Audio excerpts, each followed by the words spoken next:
May mga katotohanang hindi dumarating ng maingay. Hindi sila nagpapakilala sa pamamagitan ng kaguluhan o matinding emosyon. Dumadating sila ng tahimik, halos hindi napapansin, habang abala ka sa simpleng pag-survive araw-araw. Aries, may isang bagay na kumikilos sa likod ng mga eksena ng buhay mo ngayon. Hindi ito bagay na madaling ipaliwanag sa iba. Hindi rin ito isang bagay na ipinost mo o ipinangalandakan. Pero totoo ito. Maaaring pakiramdam mo ay parang walang nagbago sa ngayon. Pero ang katahimikan ang siyang nagpoprotekta sa isang lihim na nakalaan lamang para sa iyo. At kapag tuluyan ng nahayag ang lihim na ito, hindi lang nito babaguhin ang pananaw mo. Babaguhin nito ang relasyon mo sa pera magpakailanman. Madalas makita ang Aries bilang walang takot, matapang, at laging pasulong. Ngunit kakaunti ang nakakapansin sa tahimik na lakas na dala mo kapag walang nakatingin. May mga sandaling nagpatuloy ka kahit walang pagkilala, mga panahong mas mabigat ang pagsisikap kaysa sa gantimpala, at mga pagkakataong napilitan kang maghintay, hindi dahil gusto mo, kundi dahil kailangan. Ang yugtong ito ng katahimikan ay hindi paghinto. Isa itong paghahanda. Habang tila bumagal ang progreso, may mas malalim na bagay ang unti-unting nabubuo sa ilalim, isang bagay na konektado sa tunay na halaga, tamang timing, at malinaw na pag-unawa sa pananalapi. Tinuturuan kang hawakan ang kasaganaan ng walang takot, walang pagmamadali, at nang hindi nawawala ang sarili mo sa proseso. Ang nagaganap ngayon ay hindi maingay na tagumpay. Isa itong banayad na pag-alin. Isang pagbabago na nagsisimula sa loob bago pa man ito makita sa mga numero. At sa sandaling makilala mo ito, magbabago ang lahat sa paraan ng pagdaloy ng pera papunta sa iyo. Ang nakatagong lihim na matagal ng bitbit ng Aries. May dahilan kung bakit mas tahimik kaysa dati ang yugtong ito ng buhay mo. Ang Aries ay likas na palabas ng damdamin, kilos agad, at matapang. Hindi madaling yakapin ang katahimikan para sa iyo. Ngunit kamakailan, napansin mong mas pinipili mong magpigil, mas maraming iniisip, mas kaunting sinasabi, mas nagmamasid kaysa agad tumutugon. Hindi ito nagkataon lamang. Ang lihim ay hindi isang bagay na may nagsabi sa iyo. Isa itong unti-unting pag-unawa na namuo sa loob mo nang hindi mo namamalayan. Isang banayad na realisasyon na hindi lahat ng oportunidad ay kailangang habulin, at hindi lahat ng pinto ay kailangang piliting buksan. Nagsimula kang makakita ng mga pattern, kung paanong ang pagpipigil ay nagdadala ng mas magagandang resulta kaysa sa pagmamadali. Kung paanong ang pag-atras minsan ay lumilikha ng mas malaking espasyo kaysa sa kahit anong pagtulak pasulong. Sa tahimik na pagbabagong ito nagsimula ang tunay na pagbabago. Ang pera, tulad ng enerhiya, ay mas tumutugon sa katatagan kaysa sa bilis. At sa panahong ito ng katahimikan, hindi mo namamalayang binabago mo ang relasyon mo sa halaga at kasaganaan. Tumigil ka sa pagsukat ng sarili mo batay sa walang humpay na pagsisikap. Nagsimula kang magtiwala sa tamang timing imbes na labanan ito. Ang ganitong panloob na recalibration ay bihira at makapangyarihan. Maraming tao ang walang tigil sa pagtatrabaho, ngunit hindi pa rin nakakaakit ng kasaganaan dahil ang enerhiya nila ay maingay, punang takot, pressure, at desperasyon. Ang sayo ay naging kalmado.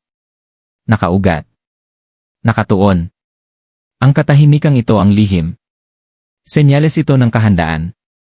Ipinapahiwatig nito sa universo na kaya mong tumanggap ng walang panik, humawak ng walang pag-aaksaya, at lumago ng hindi nauubos. Maaaring may mga sandaling inisip mo kung ang pagiging tahimik ay nangangahulugang nawawalan ka ng momentum. Ngunit sa totoo lang, may binubuo kang isang bagay na hindi nakikita, pananalaping discernment. Ang kakayahang makilala kung alin ang tunay na oportunidad at alin ang mga distraction lamang. Ito ang kasanayang naghihiwalay sa panandaliang pera at pangmatagalang yaman. Ang papalapit sa iyo ngayon ay hindi nangangailangan ng ingay o pagpapatunay. Dumarating ito sa pamamagitan ng maliliit at banayad na pagbubukas, isang ideyang biglang nagkakaroon ng saysay, isang pag-uusap na tila walang halaga sa umpisa, isang desisyong mukhang maliit pero nagiging makapangyarihan kalaunan. Ganito pumapasok ang tunay na pera sa isang buhay, tahimik, epesyente, walang anunsyo. Ang lihim na bitbit mo ay hindi pa dapat ibinabahagi noon. Kailangan muna nitong maghinog sa loob mo. At ngayon na handa na ito, nagsisimula ng tumugon ang mga kondisyon sa paligid mo. Hindi ito swerte. Ito ay ang alignment na humahabol na sayo. Bakit pinili ang Aries para sa pagbabagong ito sa pananalapi? Hindi lahat ay handang humawak ng tahimik na kasaganaan. May mga taong kailangan ng tuloy-tuloy na reassurance, pagkilala, o patunay bago sila magtiwala sa kung ano ang unti-unting nabubuo. Aries, iba ang naging landas mo. Napunta ka sa mga sitwasyong hindi agad katumbas ng gantimpala ang pagsisikap, kung saan mas mahalaga ang consistency kaysa sa palakpakan. Ang mga karanasang ito ay hindi para panghinaan ka ng loob, kundi para hubugin ka. May mga sandaling parang nauuna ang iba habang ikaw ay tila naiiwan, pasan ang responsibilidad, pressure, at mga tanong na walang sagot. Maaaring nagduda ka kung napapansin pa ba ang mga sakripisyo mo. Ngunit ang hindi mo nakita noon ay kung paanong ang bawat pagkaantala ay lalo pang nagpatalas ng iyong discernment. Natutunan mo kung kailan kikilos at kung kailan maghihintay. Natutunan mo kung paano magtipid ng enerhiya imbes na ubusin ito ng pabigla-bigla. Ito ang mga katangiang tinutugunan ng yaman. Madalas iugnay ang Aries sa apoy, ngunit ang tunay na apoy ay kontrolado.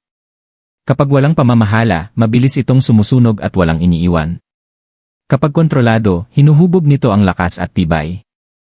Tinuturuan kang magkaroon ng kontrol, hindi para hinaan ang kapangyarihan mo, kundi para ituon ito ng may eksaktong direksyon. Ito ang dahilan kung bakit dumarating ng tahimik ang iyong financial breakthrough. Ang maingay na tagumpay ay makakadistract sa'yo. Ang tahimik na tagumpay ay nagpoprotekta sa'yo. Sinubok ka rin sa emosyonal na aspeto. Mga isyu sa tiwala, mga sirang inaasahan, at mga sandali ng pag-iisa ang nagtulak sa iyo na umasa sa sariling tinig imbes na sa panlabas na pagpapatunay. Ang panloob na tiwalang ito ay mahalaga kapag nagsimula ng dumaloy ang pera. Kung wala ito, nagdudulot ng kalituhan ang yaman. Kung meron, nagdudulot ito ng kalayaan. Nangyayari ang pagbabagong ito dahil kaya mo na ngayong kilalanin ang halaga ng walang pagkapit at ang oportunidad ng walang desperasyon. Hindi mo na hinahabol ang stability, ikaw na mismo ang nagiging stability. At kapag ang katatagan ay naging bahagi na ng pagkatao mo, natural na lumalapit sa iyo ang mga resources. Hindi ginagantimpalaan ng universo ang kawalan ng pasensya. Tumutugon ito sa kahandaan. At Aries, ang kahandaang iyon ay tahimik mong pinag-aralan at pinagtagumpayan sa panahong pakiramdam mo ay walang nangyayari. Ang paparating ay hindi para humanga ang iba. Ito ay para baguhin ang buong buhay mo. Ang pagbabago sa daloy ng pera, kung paano unti-unting lumalapit ang yaman sa iyo. Bihirang dumating ang pagbabago sa pananalapi sa paraang inaakala ng karamihan. Hindi ito laging isang biglaang himala o dramatikong turning point.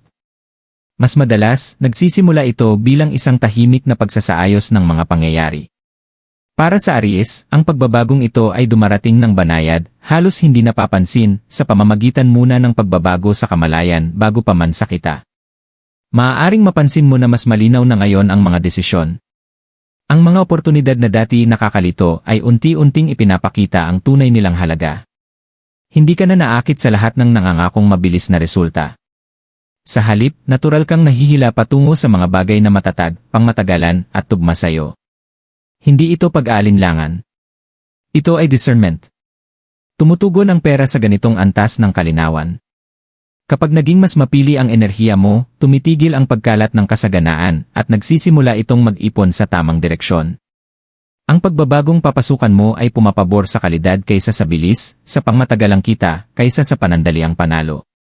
Kaya dumarating ang yaman sa iyo sa mas tahimik na paraan, mga pag-uusap na tila kaswal lamang, mga ideyang biglang sumusulpot, o mga desisyong hindi mukhang delikado, ngunit nagiging kapaki-pakinabang sa paglipas ng panahon. May kapansin-pansin ding pagbabago sa paraan ng pagharap mo sa pressure. Hindi ka na ginagabayan ng takot sa pagkawala.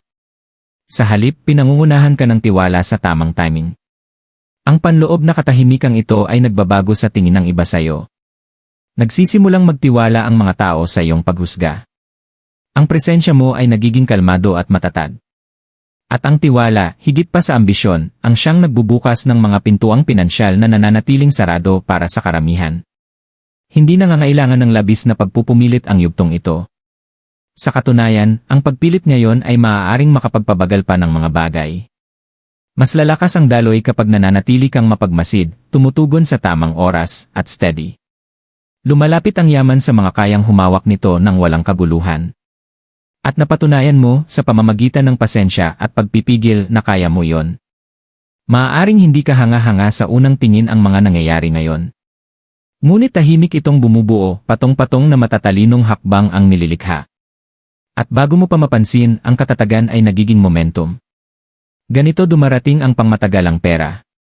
Hindi sa ingay, kundi sa katiyakan. Panloob na pagbabago bago ang panlabas na yaman. Bago magbago ang anyo ng pera sa buhay mo, may isang bagay munang nagbabago sa loob mo. Para sa Aries, ang panloob na pagbabagong ito ay unti-unti ngunit makapangyarihan. Nagsimula mong bitawan ang pagmamadaling dati kumokontrol sa mga desisyon mo. Ang pangangailangang patunayan ng sarili, madaliin ang mga resulta, o laging kumilos ng walang pahinga ay unti-unting lumambot. Sa kapalit nito ay isang tahimik na kumpiyansa, isang kumpiyansang hindi nangangailangan ng validation para umiral.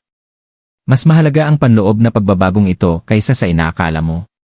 Hindi nananatili ang yaman sa lugar na puno ng panloob na tunggalian. Dumadaloy ito patungo sa katatagan, kalinawan, at tiwala sa sarili. Habang natutunan mong bumagal sa emosyonal na aspeto, lumikha ka ng espasyo para sa mas maayos na paghusga. Nagsimula kang makinig imbes na agad tumugon. Magmasid imbes na tumulak.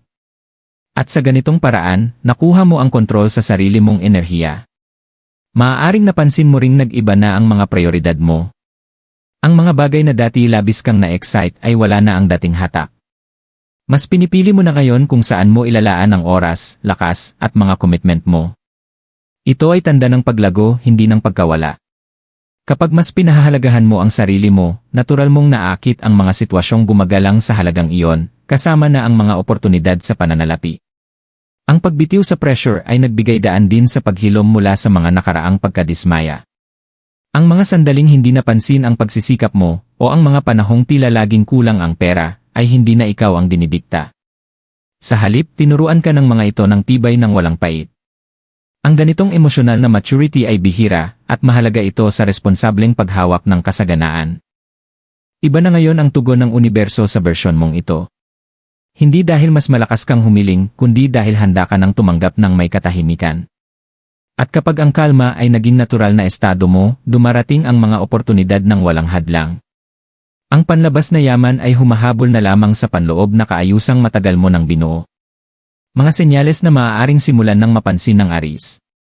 Habang patuloy na nagbubukas ang pagbabagong ito, ang mga senyales na mapapansin mo ay hindi magiging dramatiko o nakakapanghina. Sila ay magiging banayad, halos madaling ipagsawalang bahala, maliban na lang kung ikaw ay talagang nagmamasid. Isa sa mga unang mararamdaman mo ay ang kalma sa lugar kung saan dati naninirahan ang pagkabalisa. Ang mga isipin tungkol sa pera ay hindi na mabigat o apurahan. Sa halip ng pag-aalala, may isang tahimik na katiyakang nagsasabing umaayon na ang lahat, kahit hindi mo pa lubos maipaliwanag kung paano. Maaari ka ring makaranas ng biglaang linaw ng isip. Ang mga desisyong dati komplikado ay nagiging malinaw na ngayon. Alam mo na agad kung ano ang dapat mong tanggapin at mas mahalaga, kung ano ang dapat mong tanggihan. Ang ganitong discernment ay nagpoprotekta sa enerhiya at mga resources mo. Pinipigilan ka nitong maulit ang mga lumang siklo kung saan nauubos ang pagsisikap sa maling landas. Isa pang senyales ay ang pagbabago sa paraan ng paglitaw ng mga oportunidad. Sa halip na habulin mo sila, kusa mo silang nakakatagpo sa pamamagitan ng mga pag-uusap, obserbasyon, o sandali ng malinaw na pag-unawa. Maaaring maliit ang mga pagbubukas na ito sa umpisa, ngunit may dala silang pangmatagalang potensyal. Pagkatiwalaan mo ang mga dumarating ng walang pressure. Mapapansin mo rin na hindi ka na ganoon kabilis maapektuhan ng mga balakid. Ang mga pagkaantala ay hindi na kayang yanigin ang kumpiyansa mo tulad ng dati. Nauunawaan mo na ang timing ay bahagi ng proseso, hindi hadlang dito. Ang emosyonal na katatagang ito ay senyales na nakaalin ka na sa paglago imbes na sa pagtutol. Ang mga senyales na ito ay hindi para humanga ka. Nariyan sila para magbigay ng katiyakan. Pinatutunayan nilang may isang bagay na tunay na nabubuo ng tahimik sa likod ng mga eksena, at ikaw ay nasa tamang direksyon. Aries, ang lakas na nagdadala ng tunay na yaman sa buhay mo ngayon ay hindi maingay, hindi minamadali, at hindi padalos-dalos. Ito ay kalmado. Ito ay may malinaw na layunin. Nakaugat ito sa mga aral na natutunan mo sa mga sandaling tila walang gumagalaw. Habang ang iba ay sinusukat ang tagumpay sa kung gaano ito kakita, natutunan mong pahalagahan ang katatagan. Habang ang iba ay humahabol sa mabilis na resulta, ikaw ay naglinang ng pasensya. At ang kaibahang iyon ang lahat. Ang paparating sa buhay mo ay hindi nangangailangan ng anunsyo o pag-apruba. Kusa itong umaangkop, pinatatatag ang pakiramdam mo ng seguridad sa halip na guluhin ito. Ito ay perang sumusuporta sa buhay mo, hindi kumokontrol dito. Isang yaman na ramdam mong pinaghirapan, nakaalin, at pangmatagalan dahil sinasalamin nito ang panloob na balanse na nabuo mo. Hindi mo na pinatutunayan ang halaga mo sa pamamagitan ng paghihirap. Hinahayaan mo na ang buhay na tumugon sa bersyon mo na marunong kumilos sa tamang oras at marunong ding maghintay. Ang karunungang ito ang nagsisiguro na ang anumang matatanggap mo ngayon ay mananatili. Lalago ito nang hindi ka inuubos. Susuportahan nito ang kinabukasan mo nang hindi kinukuha ang kapayapaan mo. Pagkatiwalaan mo ang mga tahimik na sandali. Pagkatiwalaan mo ang mga kutob na kalmado kaysa apurahan. Ang katahimikan ay naging kakampi mo, hindi hadlang.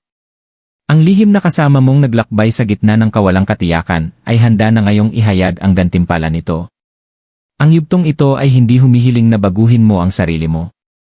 Pinapayagan lamang nitong masuportahan kung sino ka na ngayon.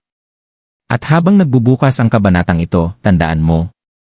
Ang tunay na kasaganaan ay hindi nagmamadali. Dumadating ito kapag handa ka na talagang humawak nito.